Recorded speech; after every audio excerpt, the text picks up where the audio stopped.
The babies wouldn't stop crying, but that wasn't the worst part. The worst part? They were strapped to a 67-year-old woman's back while she scrubbed a toilet on her hands and knees. Her name was Rebecca Harrison, and the woman standing in the doorway, watching her suffer, her daughter-in-law, the billionaire's wife. "If you can't handle this, Rebecca," Vanessa said coldly, "we can discuss other living arrangements." Rebecca bit her lip, kept scrubbing. Her son could never know about this.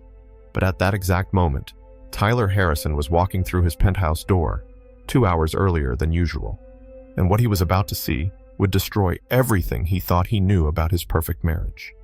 What happened next changed everything, and I'm going to tell you exactly what Tyler did. But first, you need to understand something. Only 6% of you watching right now are subscribed, which means most of you are about to miss the 3 shocking twists still coming in this story. Twist number 1. What Tyler found hidden in Vanessa's phone. Twist number 2. What Rebecca had been secretly doing for 2 months that Vanessa never knew about. Twist number 3. The one sentence Tyler said that made Vanessa realize she'd lost everything. If you want to see all 3 twists, subscribe now, because I don't repeat these stories. And this one, it's not going to be here forever. Hit that subscribe button, drop a like, and let's get back to the moment Tyler walked into that bathroom. Here's what he saw. Tyler Harrison stood frozen in the bathroom doorway. His brain couldn't process what his eyes were seeing. His mother, on the floor, sus. Babies strapped to her back like she was some kind of pack mule, bleach-stained hands, tears running down her face, and his wife, his beautiful, elegant wife, standing there like this was normal. "Vanessa," his voice came out strangled. What is this?" Vanessa didn't even flinch. She straightened her cashmere sweater and smiled. That practiced smile she used at charity galas. "Tyler, honey, you're home early. Your mom offered to help with deep cleaning.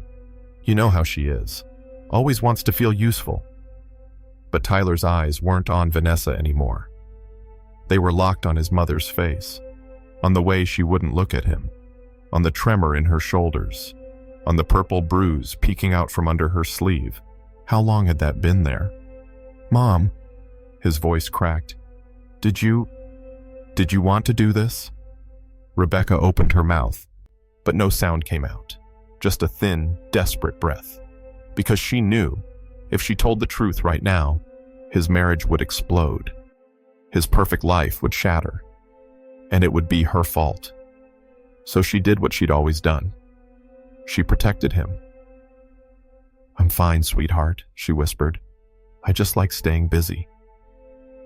But Tyler saw something in her eyes he'd never seen before. Fear. Vanessa stepped forward quickly, her smile widening. "See? I told you. She insists on helping. It makes her feel valuable."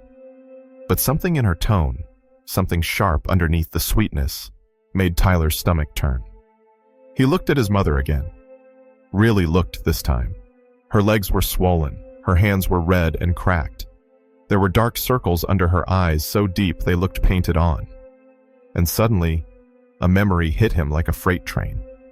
Last Tuesday. He'd come home late from a client dinner, found his mom asleep sitting upright on the couch because lying down hurt her back too much. He'd asked if she was okay. She'd said, "Of course, honey, don't worry about me." He'd believed her, because believing her was easier. But now, standing in this cold bathroom, staring at his mother on her knees with babies strapped to her back, Tyler realized something that made his chest feel like it was caving in. His mother hadn't been helping. She'd been suffering, right under his roof, for months, and he'd been too blind to see it. Tyler's jaw clenched. He turned to Vanessa. "How long?" "How long what?" She blinked innocently. "How long has my mother been doing this?" Vanessa's smile flickered, just for a second, but Tyler caught it. "Tyler, you're being dramatic." "She's fine. Answer the question." The temperature in the room dropped 10 degrees. Rebecca tried to stand. Her knees buckled. Tyler rushed forward and caught her, horrified by how light she felt, like she was made of paper. "Mom, please, I need to know the truth." Rebecca looked into her son's eyes, the same eyes that used to look up at her when he was 7 years old, holding her hand on the walk home from school. And something inside her finally broke. "Tyler," her voice shook. "I didn't want to worry you." His breath hitched. Vanessa's face went pale. Rebecca looked down at her worn, chemical-burned hands and whispered the truth she'd been carrying like a stone in her chest for 6 months. "I stayed quiet because I didn't want to be a burden. I just wanted to keep your family together. Even if it killed me." Tyler's world tilted sideways. He stared at his wife, and for the first time in 3 years of marriage, he saw her clearly. The way her jaw tensed whenever his mom entered a room. The dismissive little comments she made. The way she'd convinced him his mother was fine every single time he asked. She hadn't been protecting his mom. She'd been hiding what she was doing to her. "Vanessa," his voice was dangerously quiet. "Tell me the truth. Since when have you been making my mother do this?" Vanessa scoffed, tossing her hair. "Making her? Tyler, she likes it. She told me herself." "Mom." Tyler cut her off. His eyes never left Rebecca's face. "Tell me what really happened." And in that moment, Rebecca made a choice. She stopped protecting him from the truth. "She wakes me up at 5 a.m., Rebecca said quietly. "Before you leave for work." Tyler's hands started shaking. "She gives me a list of chores, scrubbing floors, washing windows, deep cleaning the kitchen, all while watching the twins." Vanessa's eyes widened. "Rebecca, that's not..." "She straps them to my back," Rebecca continued, her voice growing steadier, "because she says it builds my stamina, that it's good for me." Tyler felt like he was going to be sick. "And when I told her my back was hurting, she said..." Rebecca's voice cracked. "She said if I couldn't handle it, maybe I should find somewhere else to live." The silence that followed was deafening. Tyler turned to Vanessa. His face was unrecognizable, pale, rigid, eyes burning with something she'd never seen before. Fury. "You threatened to throw my mother out?" "Tyler, she's twisting everything. Did you or did you not threaten my mother?" Vanessa flinched. Her mask was cracking fast. I was just trying to motivate her. She was getting lazy, Tyler. She needed structure. She's 67 years old." His voice echoed off the marble walls. "She has arthritis. She raised me alone after Dad died. And you turned her into your personal servant?" Vanessa's face twisted. "Oh, please. She acted like she wanted to help. I just gave her what she asked for." Tyler stepped closer. His voice dropped to a whisper. "No, you gave her hell. And you made sure I never saw it." Rebecca tried to step back toward her room, ashamed that her truth had caused this explosion. But Tyler gently caught her arm. "Stay," he said softly. "No more hiding." Vanessa laughed bitterly. "So now she's the saint and I'm the monster? Don't be ridiculous, Tyler. She chose to help." "No." Tyler's voice was steel. "She chose not to be thrown out on the street." Vanessa's expression shifted. The fake warmth evaporated completely, replaced by cold contempt. "You want the real truth, Tyler? Fine. Your mother doesn't belong here. She never did." Rebecca's breath caught. "She's slow, clumsy, completely out of touch. My friends used to laugh the second she walked into a room. I had to carry that embarrassment while you walked around pretending she was some perfect angel." Tyler felt something inside him snap. Clean. Final. Irreversible. "So that's what this was about," he said quietly. "Image, appearances, your ego." Vanessa didn't deny it. She lifted her chin higher. Someone had to maintain standards in this house. And she pointed at Rebecca with disgust, was dragging everything down.